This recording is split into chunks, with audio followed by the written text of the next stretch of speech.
Greetings and welcome to Growth Hacking Secrets. I'm your host, Mohammed Siddique from Atlanta, Georgia, and the co-author of New Success Secrets available on Amazon. On this special episode, we have a very special guest, Jim Beach. Jim Beach is the best-selling author and SBA award-winning radio and podcast host. He goes live 6 days a week on 24 a.m. and FS stations at my local time, 2 p.m. in Atlanta.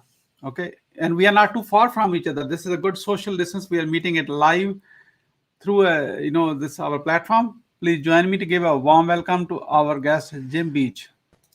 Jim, welcome. Thank you very much. Nice to be here. Jim, before we get started, how does it feel to being a guest on a show where you are the host on most of the days, It's a relief that I don't have to worry about what the questions are going to be. So it's much easier. I'm excited to be here with you. Okay, wonderful.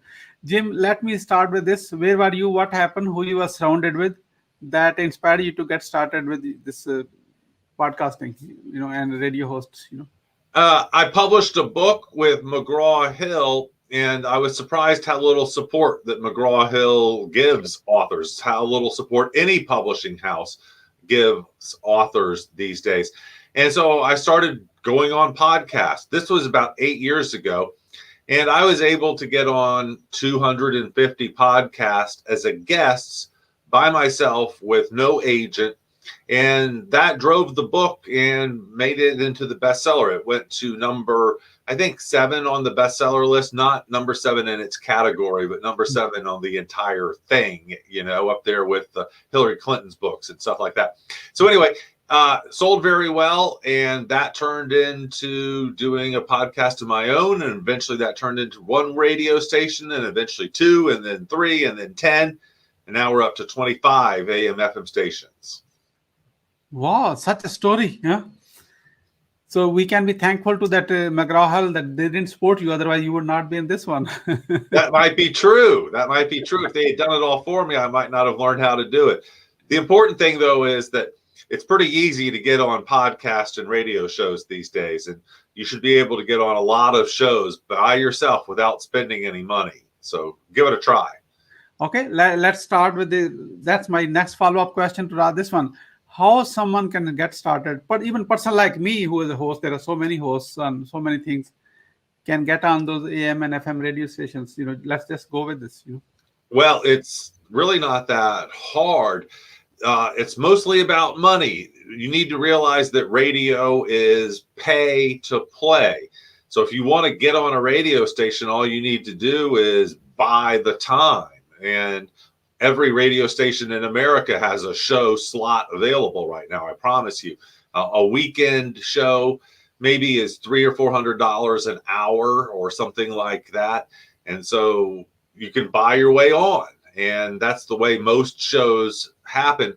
I think people are surprised to know that even Sean Hannity and Rush Limbaugh are buying their time from the radio stations. That's all the radio station has to sell is time. So someone's got to be paying for it. And it's going to be the host. So the question is, can you get a sponsor, or is it a loss leader so that it generates enough business that it makes sense? You notice there's a lot of gold shows on the radio. They can afford to do it because the margins there are so good that it's a profitable idea, even at $400 an hour. Oh, okay. It's amazing. So it's like writing a check, basically. It is. It's as simple as writing a check. So the hard part is not getting on the station. The hard part is paying for it. So, I'm 6 days a week on 24 stations, 25 stations. If 1 hour is $400 on the weekend, it's $2,000 during the weekday. Imagine the expense that we have to cover somehow.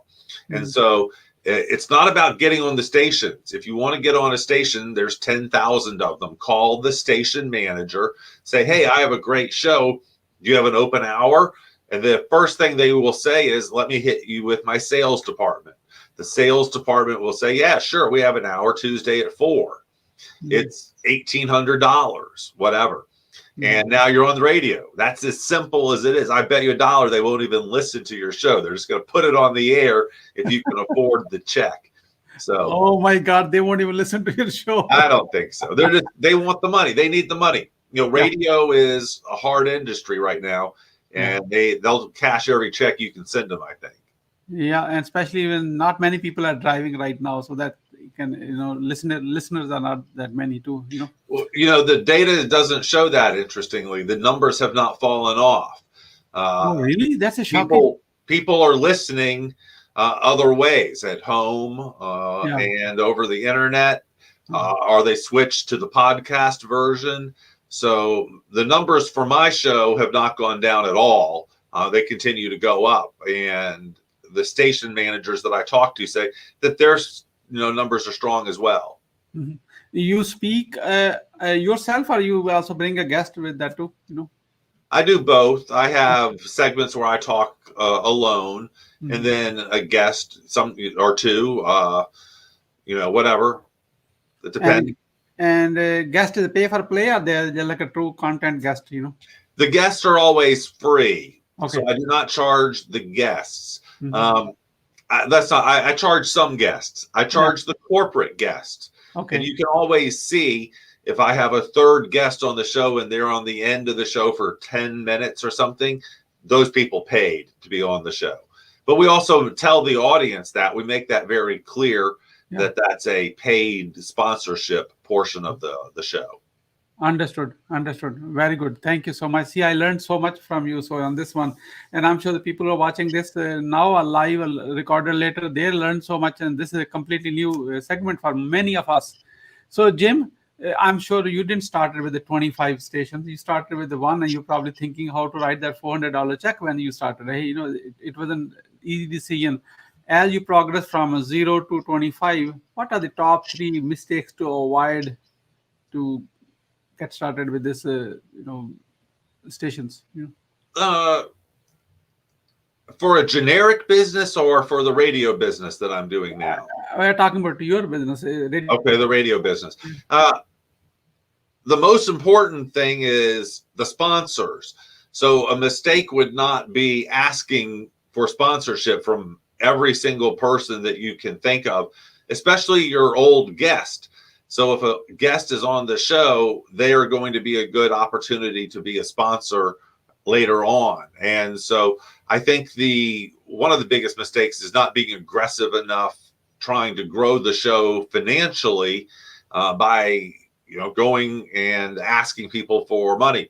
Second thing is the niche. You need to be very clear on what your niche is and who you're appealing to and the things that you're doing to promote the audience in that niche, which leads to point number 3. You need to advertise more. I spend a lot of money advertising my show. I spend a lot of money on my show. The way it makes money is because I spend a lot of money to make it happen. And the first step there is I don't do the show, the show notes and the show preparation and all that stuff. I don't do any of that. So I do 6 hours a week. That takes me less than 6 hours a week to do all in. And so the biggest mistake that podcasters make is they'll do a 30-minute show once a week and it will take them 7 hours. Yeah. In 7 hours, I would produce 8 hours of content. And so you can't afford to do that. You've got to be faster so that the time you spend is time growing the business, not producing the shows. Yeah, that's a great wisdom. That's a practical. So you have been helping. So what you sell, how you justify this financial, mechanism, how you monetize this whole audience coming from on your show? Well, I have some paid guests, as I already said. Yeah. I have sponsors who pay, and I have 5 or 6 different sponsors. I have sponsors that pay and are not listed on my website. They're sort of invisible, and they send me guests and things like that. And then also it is a business generating tool for me. It leads to other business opportunities that easily pay for weeks at a time. So I'm also a speaker. If I get paid $10,000 to go give an hour speech, well, that buys a lot of radio time. Yeah. And then here's this a really important lesson. Who's going to get hired to give a $10,000 speech? A podcaster or a nationally syndicated radio host? Yeah, The nationally syndicated radio host is going to get hired. And so it's worth the effort because it leads to more everything, more books being sold, more interviews on other shows, better speaking opportunities, and better clients for your coaching business, your sales business, whatever it is. It's worth it. So it's been a huge asset for my business. Wonderful. The process of know, like, and trust that happens all through by just by listening. Yes. That creates them this strong desire to do business with you. When they're talking to you, you don't have to pitch them really much hard. That's right. Yeah, wonderful. So Jim, so what are your top 3 success secrets which you have been keeping close to your chest? This is your opportunity to give it away. I don't really care about creativity. I copy, borrow, or steal. My first business was a 100% copy of my nearest competition. Their name was National. I changed it to American. They had camps. I called them experiences. They started it Friday at 3. I started Friday at 3. I didn't steal any of their copyrights, trademarks, or patents. Didn't steal any of their curriculum or anything like that. But I stole their idea and I made it infinitely better. And so number 1 is just don't worry about creativity. Just go copy someone else. Number 2, I don't really care about risk. I don't take risk. I don't spend my money. I'm willing to risk my time, but that's about it. If I start a business, I use someone else's money and make sure that it either pre-sells or some way so that I don't take a financial risk. And I'm also very different about passion. I am not passionate about anything I do except spend time with my family and my wife. I'm passionate about going to Disney World. And I'm willing to do any business if it means I get an extra week at Disney World this year with my 4 kids. I've taken them to Disney World twice during the pandemic. Think about that I must be Disney obsessed. We had great vacations both times.